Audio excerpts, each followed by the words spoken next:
Hello, collectors. We are back for another episode of Collector to Collector. I am John, the 3D80s kid, your host for today.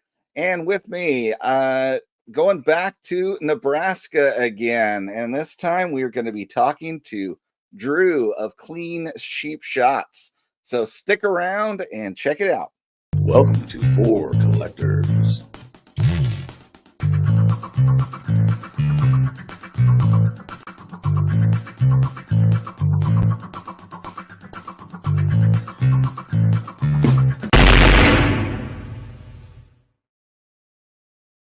Welcome to For Collectors, Drew. How you doing today?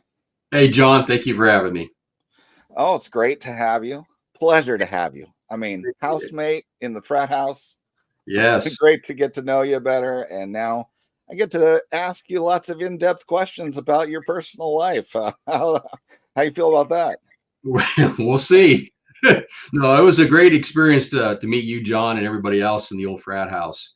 And before we start, I want to tell you, I told you when we were in Cleveland, I really admired what you did with that one video. I can't remember what it's called. Am I nuts or something? Or am I crazy again? Where you did 50 and 51 shout outs. That was a lot of research. That's a yeoman's job. So that's probably got to be a record, isn't it, for most shout outs in one video under 30 minutes? I don't know, maybe. But thank you for saying so. But Yeah, no, yeah, I just feel like this community has given me such joy, and I just want to spread it around and help these smaller channels make more connections with people and meet people and find their little tribe that they'll be able to hang out with and have great experiences like I have. So it was doing my wonderful. part to pass it on, pay it forward. So, but thank you. So to kick things off, though, let's go back. Young Drew, what were your athletic endeavors? What sports did you play growing up? Well, I'm from rural Nebraska, so you have an opportunity to do about everything. So I played baseball during the summer through the Legion Club. In the fall, I was on the football team. We ran the wishbone and played some basketball, track and field. We even had a swimming team. So, again, that doesn't mean I was a great athlete. It's just that in small town Nebraska, you have an opportunity to do all those things. So, Small school, so basically every boy is on the varsity team of everything. that's about right. I had 28 people in my graduating class, a town of a little over 1,000, probably about 1,100. All right, cool.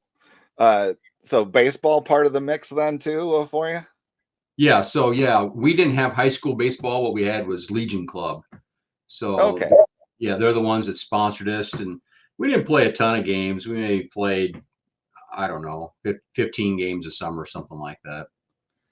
Yeah, my dad actually participated in American Legion baseball in addition to high school after the high school season during the summers. So I Yeah, know about that. So and kind of then traveled and played all the town each team had a town type of thing.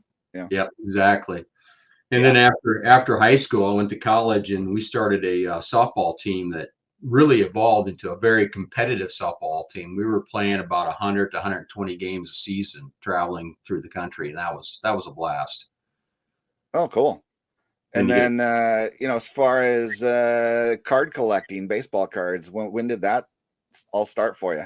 Yeah, I actually can pinpoint it. It was 1970, so I was 4 years old, and so I have to laugh because whenever I talk about baseball cards, or my mom comes over to the house and she sees my cards, she shakes her head and rolls her eyes. But what she doesn't remember or understand, and this was her fault, because in 1970 she would go down to the IGA grocery store and she would pick up a pack of cards, and I still actually have. I wrote this on there. Had it from when I was a kid. So first pack I ever got had Lou Brock and Roberto Clemente in Roberto it. Clemente, that's quite the loaded pack there. It really was. Now that I look back at it, and so yeah, this was my mom's fault. She got me started when I was 4 years old, and And every time she went to the grocery store, she'd get me a pack of cards. And then the other person that was probably responsible for it was my grandma, because she would do two things. One, she would continue to buy, I don't know if you remember Wonder Bread. Sure. And in Wonder Bread, they would have cards. Nice. And even on the back, you can see, I think it says Wonder Bread. Yeah. Yeah, there you go.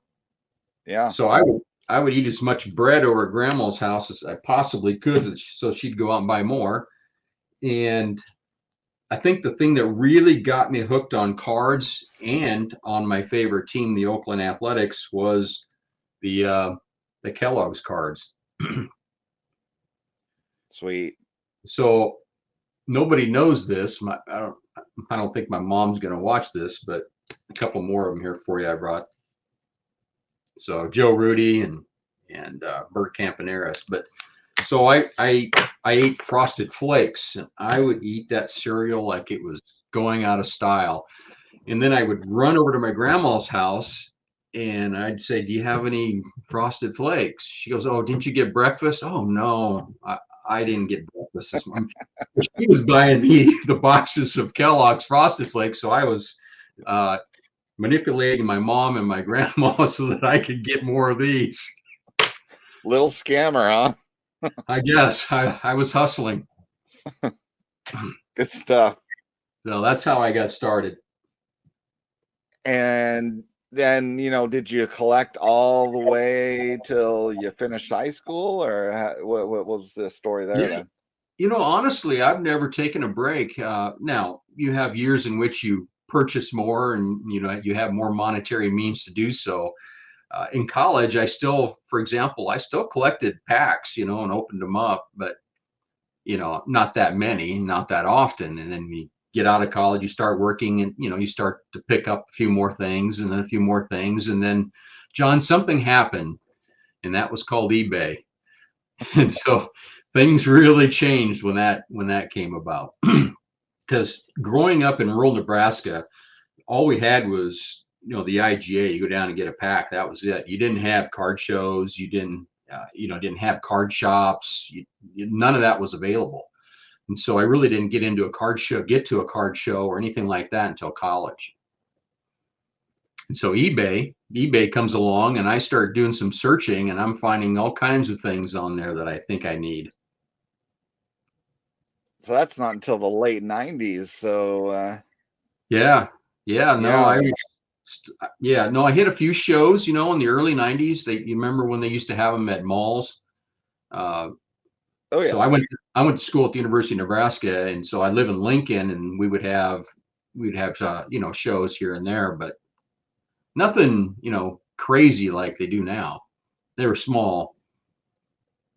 And just wondering, how does a kid in Nebraska end up being an Oakland A's fan? Yeah, because truthfully, it was these Kellogg's cards. Honestly, it was the uniforms. It was characters too, like Reggie Jackson and Bert Campaneris, and I don't have them here, but Vita Blue and Catfish Hunter, Raleigh Fingers, if I didn't mention him already. Oh yeah. Blue Moon Odo. I mean, I guess that helped with Charlie Finley being the owner and wanting to put on more of a show and encouraging those guys to be characters. Yeah, I mean, it was the characters, it was the color of the uniforms. They won 3 in a row, 72, 73, and 74. And I guess that was an impressionable time in my life. So I just attached myself to the Oakland A's. Okay. Yeah, I would figure most people would end up the Cubs would be the closest. Yeah, there are a lot of Cubs fans, no doubt. Kansas City Royals are probably closer. That's about a 3-hour drive from Lincoln. And then you get Western Nebraska. Back then, of course, the Rockies weren't there, but I think the Rockies have a fan base in Western Nebraska now. Okay. Interestingly, though, I would say Nebraska is kind of just all over the board. Yeah, you have a lot of Cubs fans, but I know Twins fans, Giants fans, and of course, you always have Yankees fans and Red Sox fans. So, yeah, you get a mixed bag here. So, do you still end up following the A's as your team, or how you feel now? Officially, no. No, I mean, I do. I'm pretty upset. I'm upset with things that are going on there. So it's been very difficult to watch. Yeah, and the impending move, what, to Vegas? Is that Yeah, final yet? I don't know. yeah. I don't think it's finalized. I don't know what's going to happen, but over the last few years, they've had some trades that just make you shake your head. And the Braves got Matt Olson and Murphy from the A's for 6-pack of beer and a box of jerseys. I don't Yeah. know. Well, I I kind mean, of you have no hope in baseball without the revenue sharing like the other sports do. no. I So, mean, for me, it's hard to want to support an ownership that I don't know, kind of turns its back on the fans, I guess. When you trade players like that and you still have a few years of control on them, and that's all you're getting back, that it seems to me maybe the commissioner should have stepped in back like they did with Charlie Finley in the 70s and said, no, hey, hang on a second. You can't do that. But that's just my yeah. opinion. All right. So then, as far as collecting goes, one thing I noticed from your YouTube offerings to this point, which, slightly over a year, is a heavy focus on the 50s. Yeah. What point did you start collecting 50s cards? Was it early, or did that have to wait till eBay for you to have that availability? Yeah, no, eBay hits. And what I started doing was buying some of those old athletic Oakland A's cards from the 1970s, thinking, oh, yeah, I got to have these. And then, I don't know, one day I was just looking at the 1950s cards and I thought, I really like 1953. I want one. And so I went out and I purchased one card, and that was the Phil Rizzuto from 1953.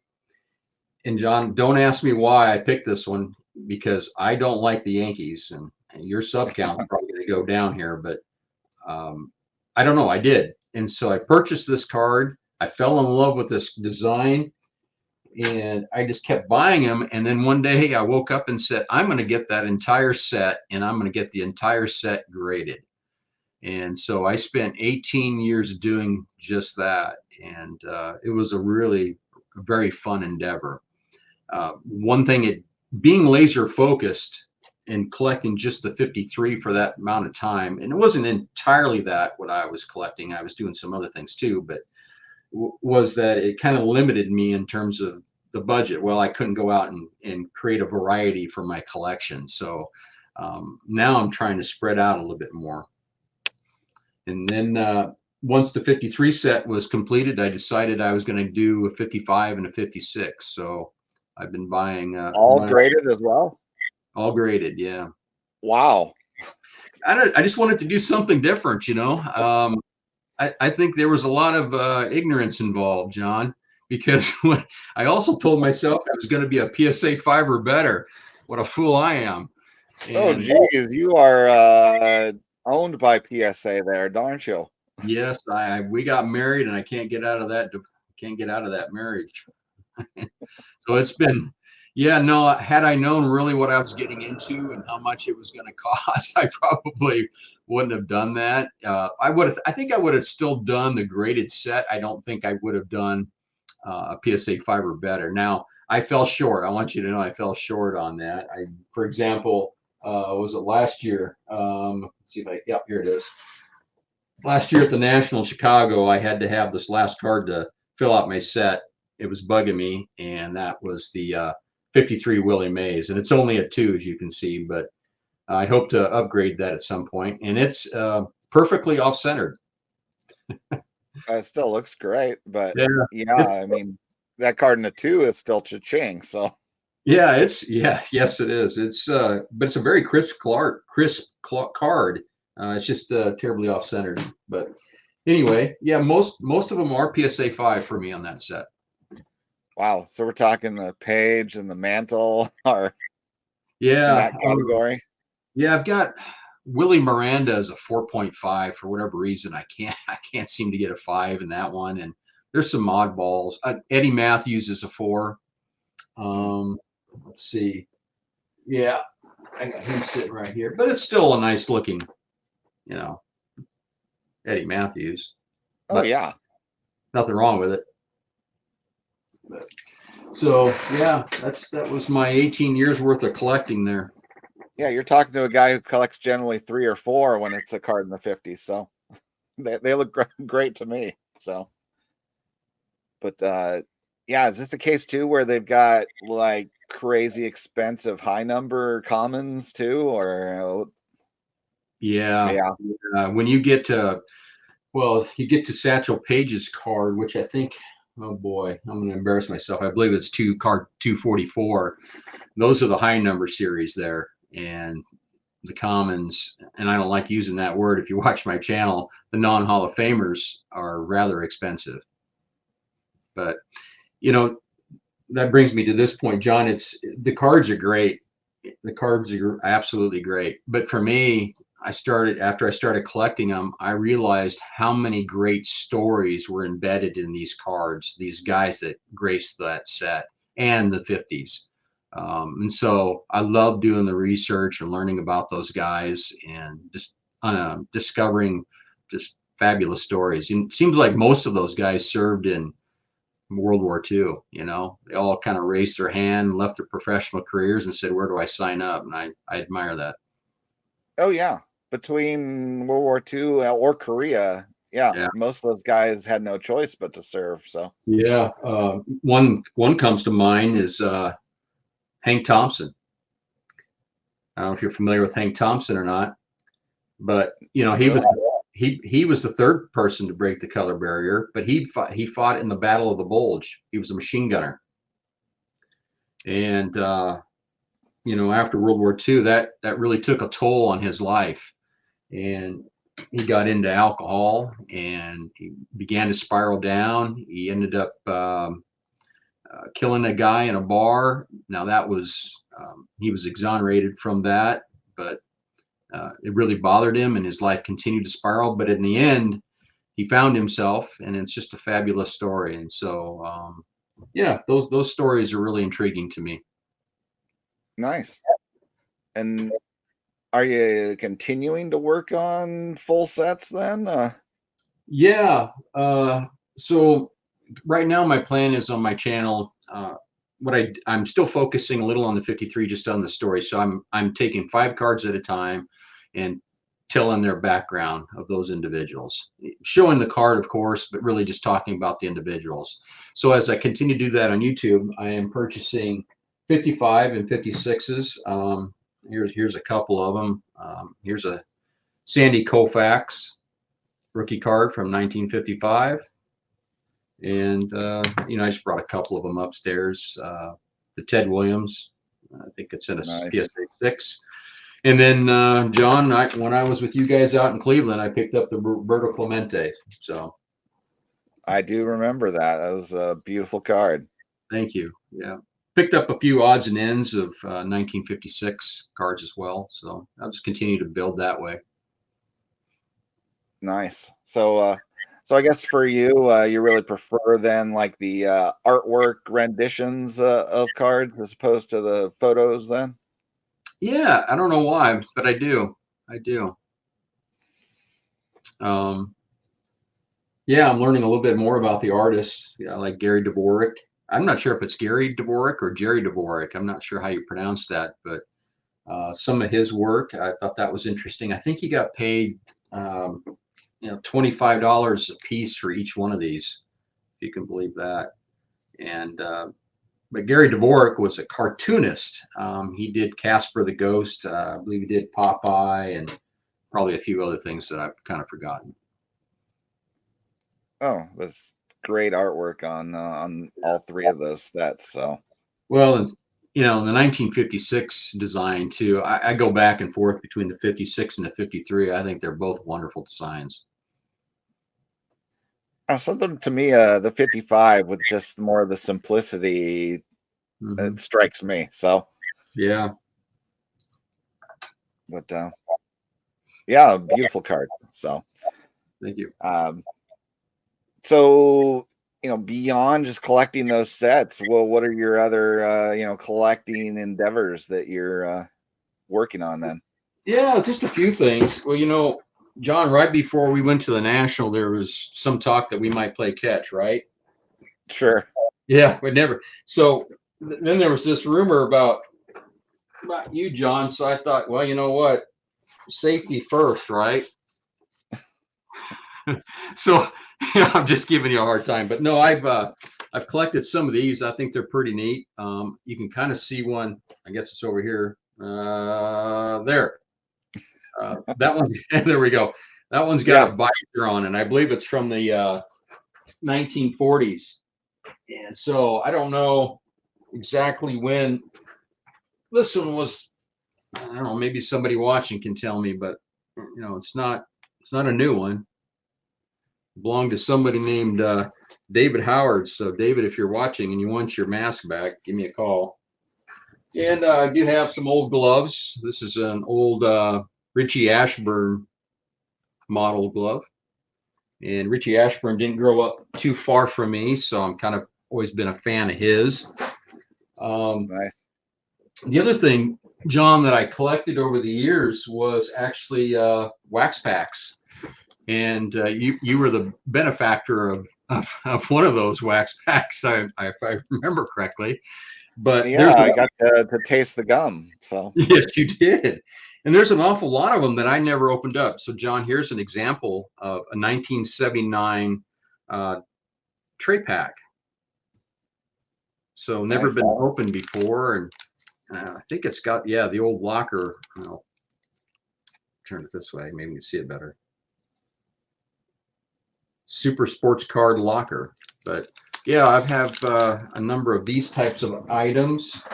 Here's another way that they came. This is 1980, and they're in this plastic sleeve. So, and I'll never open up these. There'll never be a gum wax pack challenge with these, John. Oh yeah. 1978. We got Dave Winfield on the front, and on the back, they just kind of look like that. And looks like there's, I don't know why, but there's like I dare say, pinhole. I don't know if Mookie Chilson's watching, but it looks like they poked a hole through this top, and that's how they kind of hung them. So okay. And then one last one also, they used to come in packs like this, and this is the gum here on the bottom, and you've got George Brett there on the front, and then on the back was a kind of a scratch off game. So, and I used to open up a ton of 79 and 78 packs, back in the 2000s, late 90s. Well, even before that, actually, late 80s, early 90s, all the way through the early 2000s, just opening them up because Rickey Henderson was one of my favorite players. And so I just was always just trying to get that card. Well, I opened up so many packs that I figured out the sequence.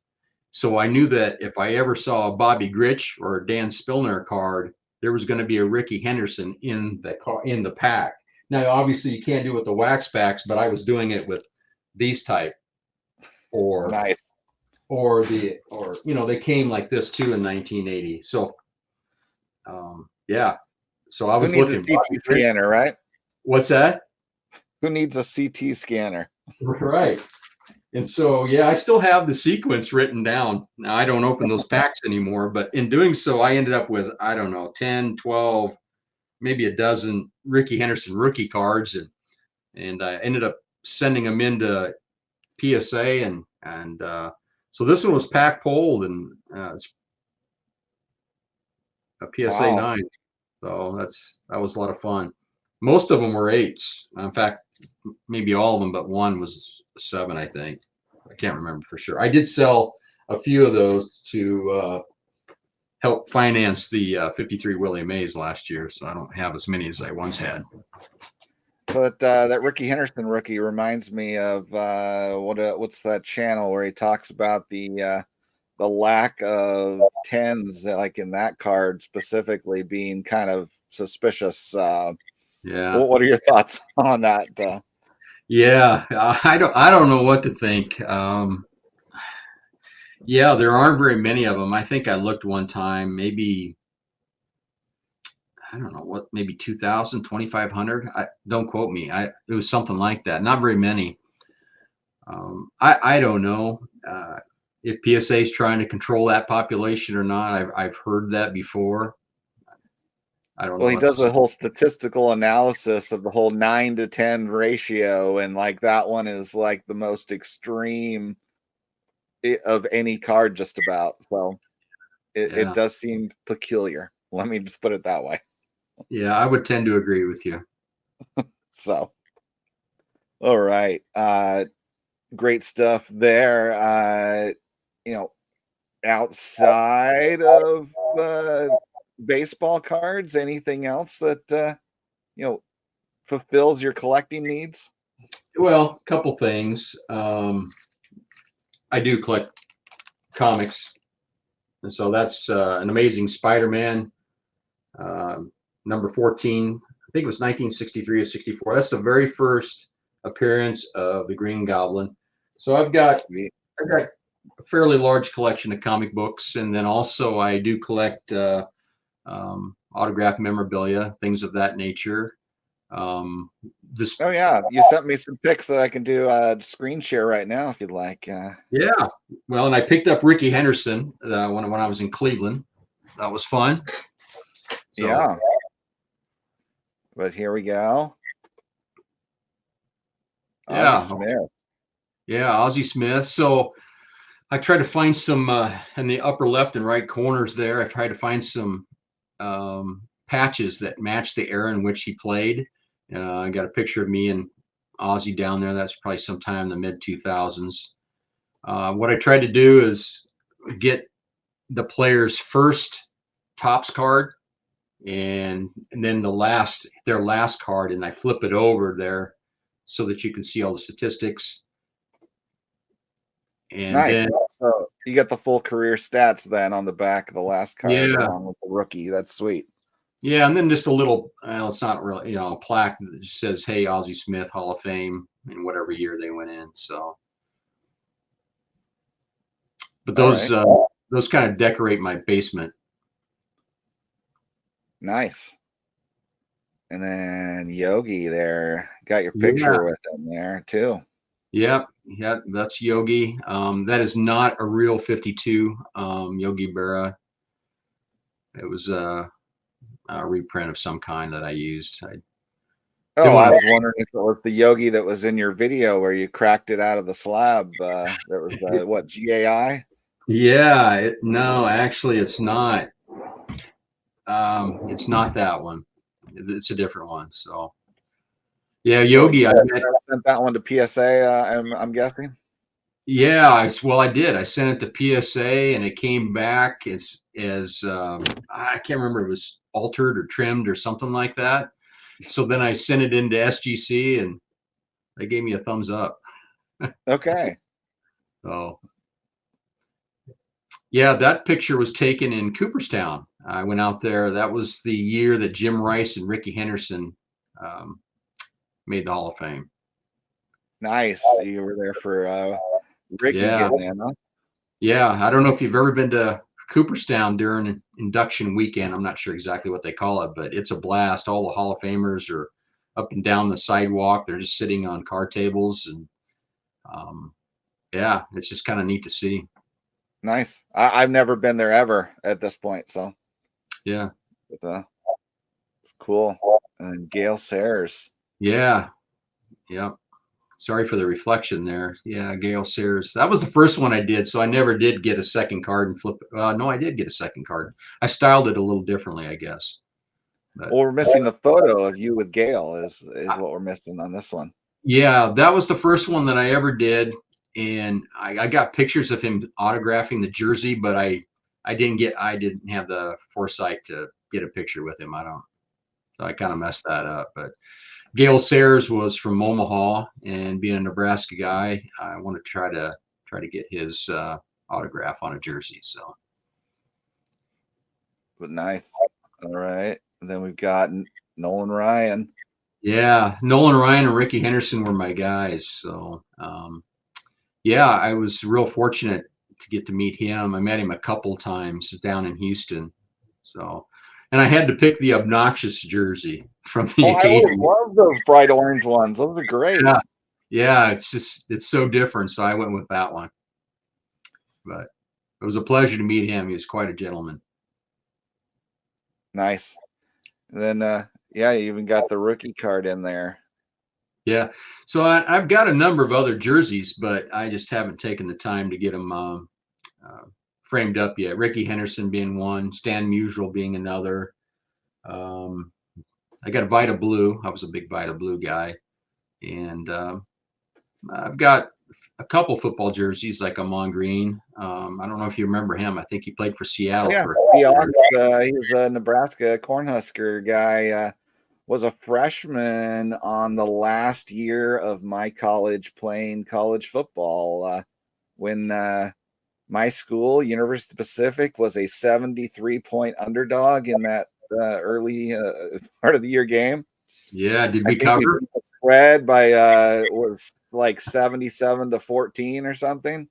Because we were able to score 2 scores against the all freshman lineup there in the fourth quarter. Yeah. So, Yeah. I've got, well, I don't have him on a Seattle jersey. I've got him on a Green Bay. His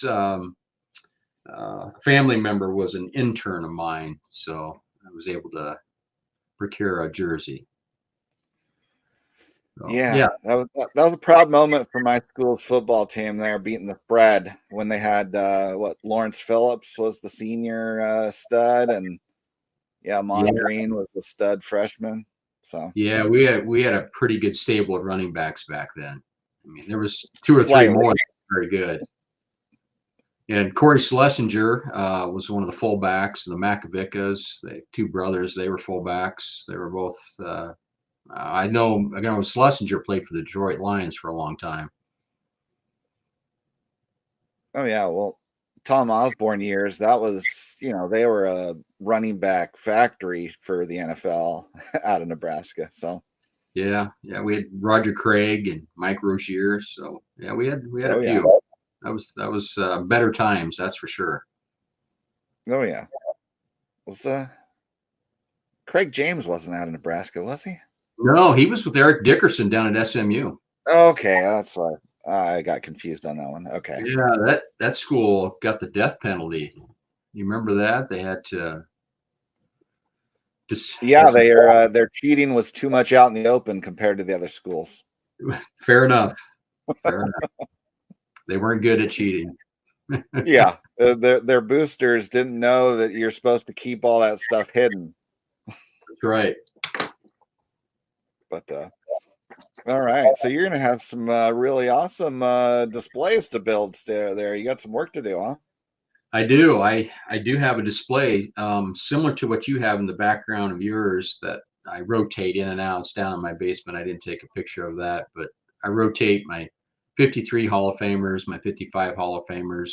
I'm really close on that 55 set, actually. I just need, I think it's 2. I think I need Hal Newhouser and Duke Snider. I think are the only 2 I need. I'd have to look, but I'm close. All right, cool. Yeah. I was talking about the jersey thing, but do you have photos then with all of those guys then? So yeah, I do. Nice. So those all look cool. I mean, do you have the wall space in your basement, or now you need a bigger basement? I need another house. Yes, no, the basement's not big enough. I'm not sure what I'm going to do now. I'm not married and I have no kids, so I have no restrictions. So I don't actually have a card room. I just kind of spread it out throughout the house. It's kind of my method. Well, there you go. Your whole house is just a memorabilia card museum then, right? Yeah, something like that. Yeah. Right, like behind me, I was into collecting Sports Illustrateds that had the Huskers on the front. There's 5 of them framed up there, but I do have a few of those kind of spread out in this room. So. All right. So shifting gears a little bit, deciding to take the leap onto the YouTube screen. What inspired you to make that jump? Um, yeah, I think, well, I spent about a year watching other people's channels just to kind of get a feel for what everybody was doing and how it was done and whether I would enjoy doing it. And eventually I said, yeah, I'm going to do this. I don't have a very large circle of friends that collect like I do, and I wanted to kind of expand that circle. So I thought maybe I could, make friends. And John, I think you're one of them, and everybody else in the frat house. And over the last year, all the other individuals I've met, I've really enjoyed that. I also kind of looked at it as a possible resource. I wanted to learn more, and what better way to do that than to get on YouTube and watch and have that exchange with other people. Well, great. So I noticed for a while in your videos you went the hand model route. Yeah. What you to flip that camera around? So, yeah, in a previous job, I was in federal law enforcement, and it was a hard decision as to whether I wanted to flip the camera around. And finally, one day, I said, I've got to put all that behind me and move on and have some fun. So that was kind of the thinking behind it. All right. I mean, it makes it so much easier to feel like you get to know somebody that way. So I Yeah, do appreciate you did that. So yeah. I still do a lot of hand modeling because I don't think the channel's about me. I think the channel's about the men on the cardboard, and I still want it to be that way. So I still want to make sure that people are getting a good look at the card in front of me. So well, when you got those nifty little card stands too, you gotta show those things off, right? oh yeah, oh yeah, I was messing around in my garage. You talking about these? Yeah, Yeah. yeah. I don't know. I just was trying to come up with a way and sat down with my dad for a day, and we thought, hey, this would work, and just took a router bit and cut. It's pretty easy to do actually. Just find a nice piece of wood, and some of them I paint up, and some of them I don't. So yeah. So one thing I do have to mention on your channel is extraordinary. If you haven't seen it, everybody you should check out from about I think it's 8 or 9 months ago now. 4-part interview series that Drew did with Eddie Watt, former major league ball player. It's Yeah. not something you really get on any other YouTuber channel. It's definitely worth a watch. So how did that all come about where you were able to talk to Eddie and interview and do that recording session? Yeah, I even have a ball that sits right here on the desk with me. But one day I was looking at the 1975 set. I've got the entire set, not graded, just the set. And I don't know, I was looking at the back, and I noticed that he lived in Nebraska. I thought, what? How do I not know that? Because we're not a big populous state. And it's hard to explain unless you live here, but everybody kind of knows everybody, so to speak. And I'm looking at the back and go, how do I not know that? And so I started doing a little research and confirmed that the town that he was living in and wasn't too far from me. So I wrote him a letter. And as I'm writing him a letter, I'm finding more information. And he writes me back and says, yeah, it sounds fun. Let's do it. But it was helpful that he actually married somebody that was very close friends with myself. And so it just all came together pretty quickly, and he was an absolute joy to talk to. He made the interview very, very easy, John. All I had to do was shut up and listen. I mean, I'd give him something, and then he would just run with it. So it was a blast. Oh yeah, he's clearly enjoys storytelling, and it Oh, shines through. I mean, yeah. those are gold. So Yeah, no kidding. I mean, it could have went the other way. I mean, you can get somebody and they can't they give you 1 or 2 word answers and it goes nowhere, but not with Eddie Watt. He great storyteller. And he had a pretty successful bullpen, excuse me, yeah, he was a bullpen pitcher and he was pretty successful, but he was a manager and coach in the minor leagues for the Astros and the Braves for I want to say about 31 years. And mm, so he's got a ton of those stories as well. nice.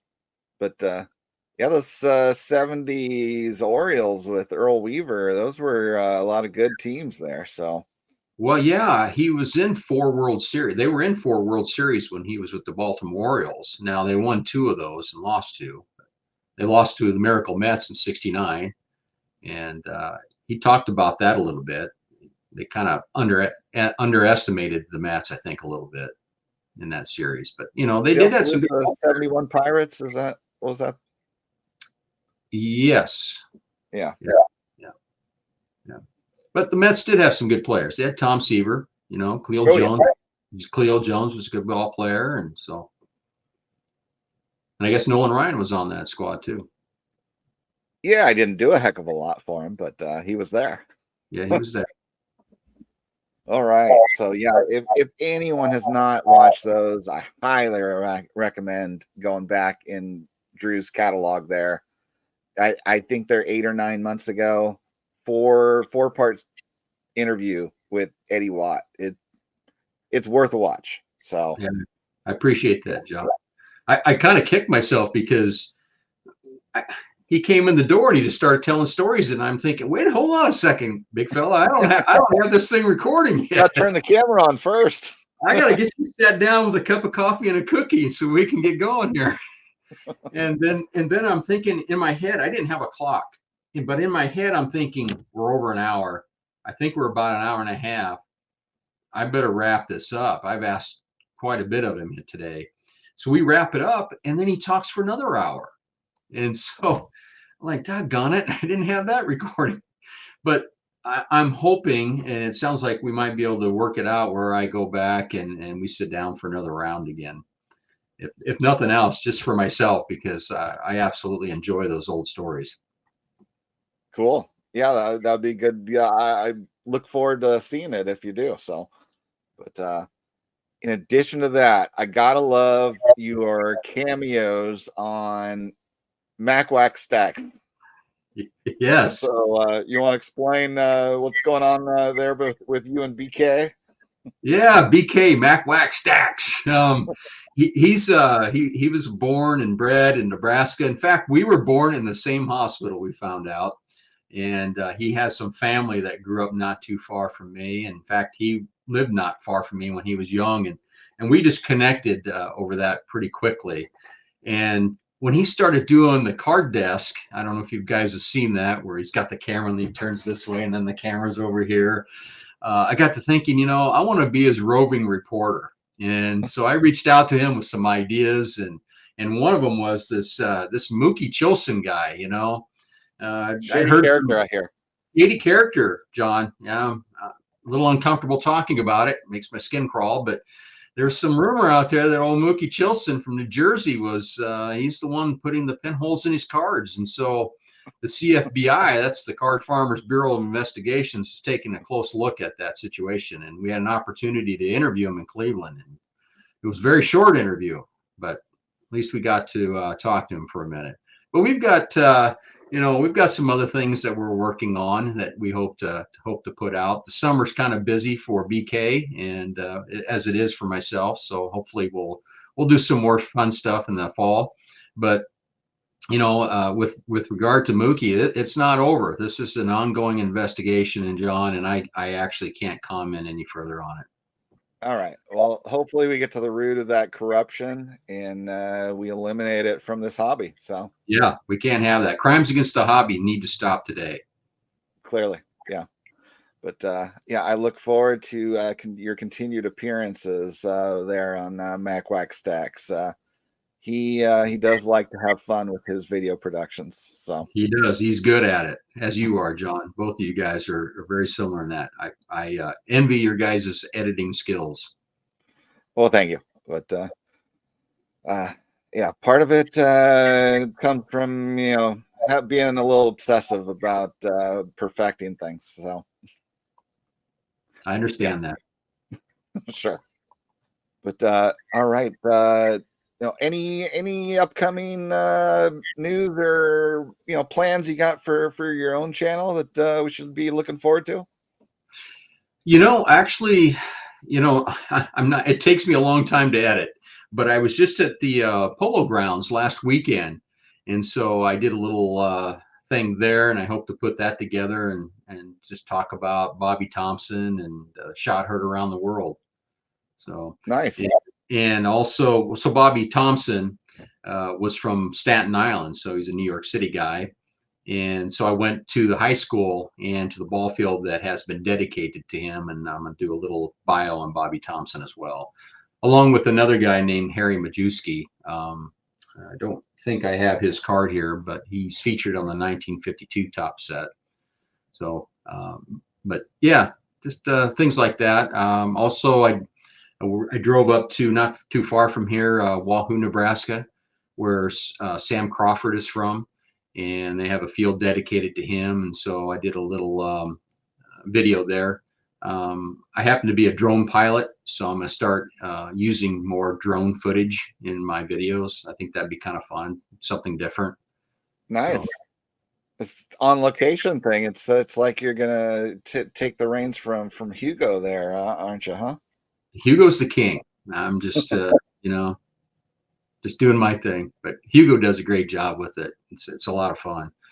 But yeah, anytime that I just kind of started thinking, anytime that I go somewhere, whether that be a vacation or just anywhere, I'm just going to figure out, well, what ball players from that area, what's the history, and maybe we can do a quick video from that location. So, Well, sounds great. I look forward to seeing those. So, thank you. all right. Any other things you want to share, or? Oh, let's see. Well, I will share a couple other ones. I know people are always excited to see Hall of Famers, but I'm more excited to see individuals that have great stories. And I think one of those guys is Sam Jones. I saw that video today, and let me just say the story of that one had my allergies acting up. Yeah. Sam Jones, he was the second of the Black Aces. I think, and somebody can correct me, I think there was 12 originals. Don Newcomb was the first Black pitcher to win 20 games in a season. Sam Jones was second.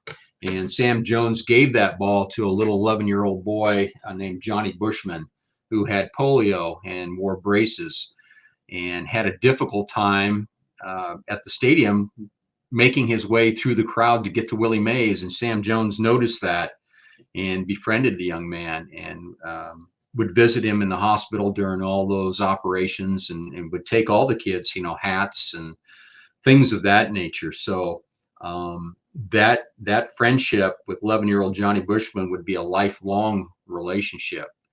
And that I think that's part of the story was out there already, but what was really unique was finding out what happened to Johnny Bushman. And I was able to connect some dots by reading some old newspapers, and that was really fulfilling for me.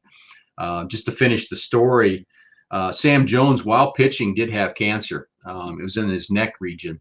Now, he ended up pitching through the season, and he did recover, went into remission. And he then retired eventually. And Johnny Bushman went to college. And one night he was listening to Sandy Koufax broadcast a game, and he mentioned that Sam Jones was gravely ill in West Virginia. And Johnny Bushman dropped everything, grabbed that ball that he still had, the 20-game winner ball, and flew to West Virginia to be by his bedside and gave the ball back to him. And eventually Sam passed away, and Sam Jones's wife gave the ball back to Johnny Bushman and said, he would want you to have this. This is yours. Well, you'd think the story would end there, but it really doesn't. Johnny Bushman was really moved by the kindness of Sam Jones. So he went back to college, got his law degree, and became general counsel for the U.S. Senate on Indian affairs. And he was very significant in changing how Native Americans were treated and helping change some of those laws. And so I thought it was just a fantastic story. And it's kind of strange, but it ends with Johnny Bushman actually died in 2019 from the same cancer that Sam Jones died from. So interesting twist in the end, but I think a terrific story nonetheless. So, and then you got guys like Bobo Newsom, who played for quite a few teams, 9, 10, 11 teams, I don't remember, but Bobo Newsom makes it to the World Series, and his father's in attendance, goes back to the hotel, and he dies. And so Bobo Newsom, it was his turn to pitch in the World Series, and he went out there and said, I'm going to go win this one for my dad, and he did. So another interesting story. So yeah. I've done the Sam Jones one a couple of times. I did it for the last time I did it. Well, the first time I did it was in the 5-card series that I do on the 53 top set. And then I was so inspired by it, I thought I'm gonna redo this and do a little bit long, and I did it for Eddie at Eddie's Cardboard Chaos. So yeah, those are the stories I look for, and a lot of fun telling.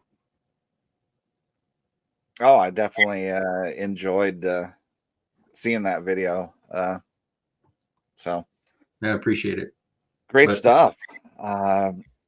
All right. I think all I've got left for you is 10 questions that have nothing to do with anything we've talked about to this point for the most part. So, all right. So let's kick those off. You have a favorite movie? A favorite movie? Yeah, probably. I'm a Clint Eastwood guy. I'd say The Outlaw Josie Wales. It's got a lot of great lines in it. Don't piss down my back and tell me it's raining. All right. Did you have a favorite subject in school? PE. I had a great math teacher, and so I think math was probably my favorite.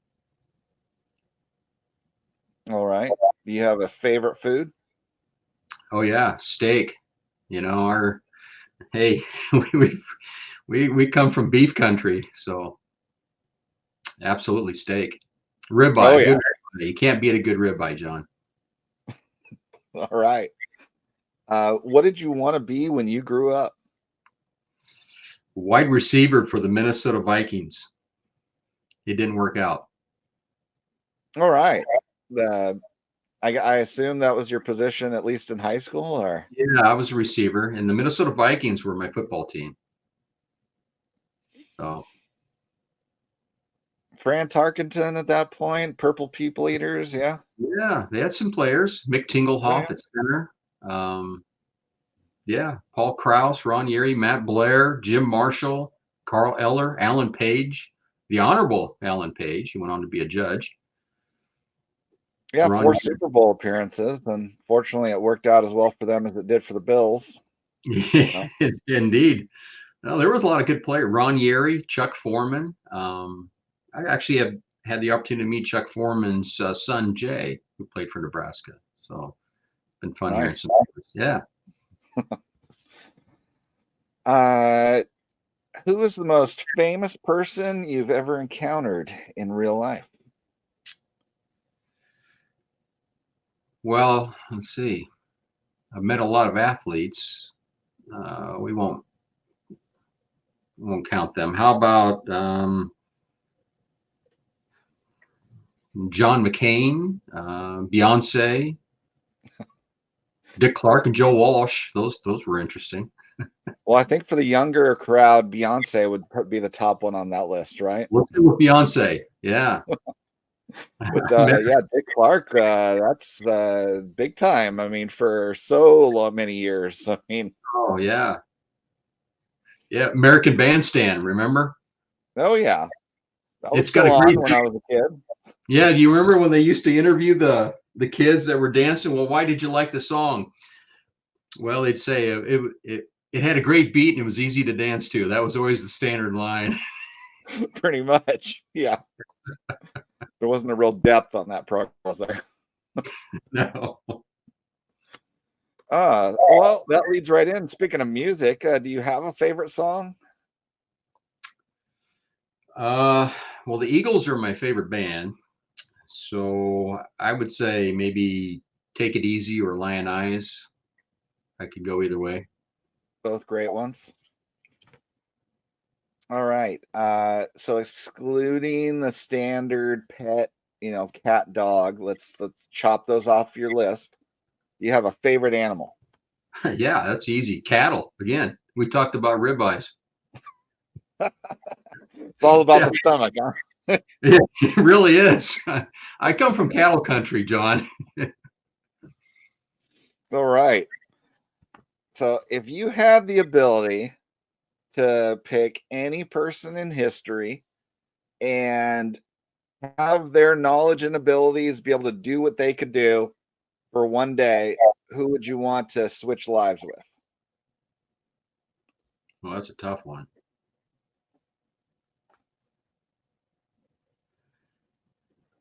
You know, not picking any one certain president, but being a president of the United States would be interesting.